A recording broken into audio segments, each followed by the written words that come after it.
Hujambo na karibu tena mtazamaji wa The World News. Katika kipindi hiki cha ulimwengu wa siasa, bado tunakueleza mambo mengi yanayojiri katika ulimwengu na tunatazama ni jinsi gani wakati huu Iran na Marekani zinaendelea katika mpango wao wa mazungumzo ya nyuklia.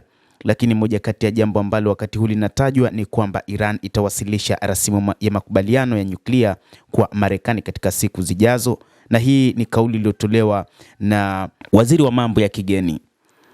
Rasimu ya makubaliano mapya ya nyuklia inaweza kuwasilishwa kwa Marekani na Tehran ndani ya siku chache. Hii ni kauli ya waziri wa mambo ya nje Abbas Araghchi ambaye ameeleza. Araghchi aliyesema hayo katika mahojiano na shirika la utangazaji la Marekani la MSNBC siku ya Ijumaa, kufuatia duru ya pili ya mazungumzo yasiyokuwa ya moja kwa moja yaliyosimamiwa na Oman kati ya Tehran na Washington mjini Geneva. Amesema majadiliano hayo yanahusu mpango wa nyuklia wa Iran na vikwazo vya Marekani. Tulikuwa na mazungumzo mazuri sana siku chache zilizopita, Araghchi alisema, akiongeza kuwa pande hizo mbili zilikubaliana juu ya kanuni elekezi ya mazungumzo yetu na jinsi mpango unavyoweza kuonekana. Araghchi alisema hatua iliyofuata ilikuwa kuwasilisha rasimu kwa wenzao wa Marekani.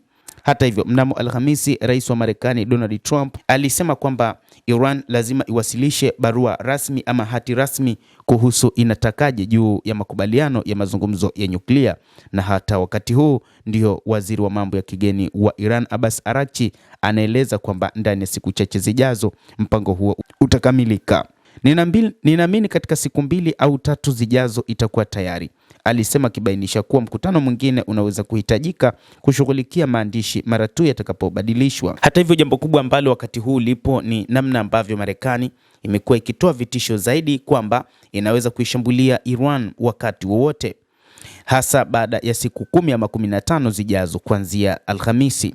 Rais wa Marekani Trump mnamo Alhamisi aliweka makataa ya siku 10 ama 15 kwa Iran kufikia makubaliano na Washington, akisema kuwa kutotii kunaweza kusababisha hatua madhubuti. Marekani imetuma makundi mawili ya kubeba ndege na washambuliaji wa ziada katika Mashariki ya Kati katika wiki za hivi karibuni. Katika kujibu, Jamhuri ya Kiislamu ya Iran ilifanya mazoezi ya risasi na kuonya kwamba jeshi lake litalenga kambi za Marekani katika eneo hilo ikiwa itashambuliwa.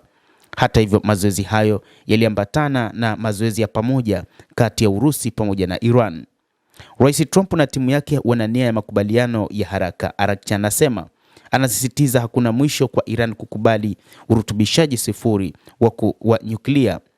Trump ambaye alijiondoa kwa upande mmoja katika makubaliano ya mwaka 2015 wakati wa muhula wake wa kwanza na kuweka tena vikwazo mara kwa mara, ameitaka Tehran ivunje mpango wake wa nyuklia na kuzuia uwezo wake wa makombora ya ballistic.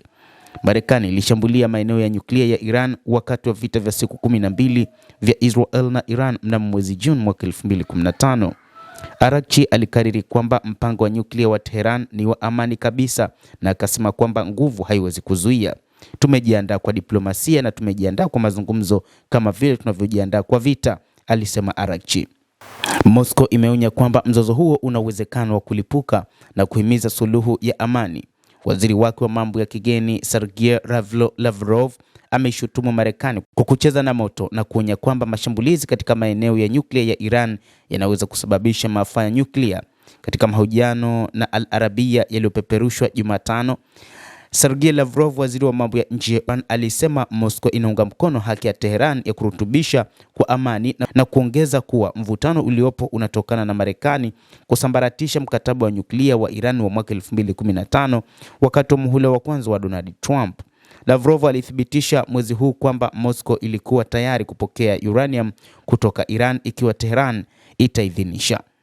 Mtazamaji wa The World News, endelea kutufuatilia na nikusihi usisahau kulike, usisahau kucomment, kadhalika kusubscribe channel yetu hii ili upate habari hizi kwa mapana kupitia The World News. Naitwa Adam Hussein, endelea kuwa nasi wakati wote, endelea kutufuatilia, endelea kupata habari kwa mapana hapa The World News.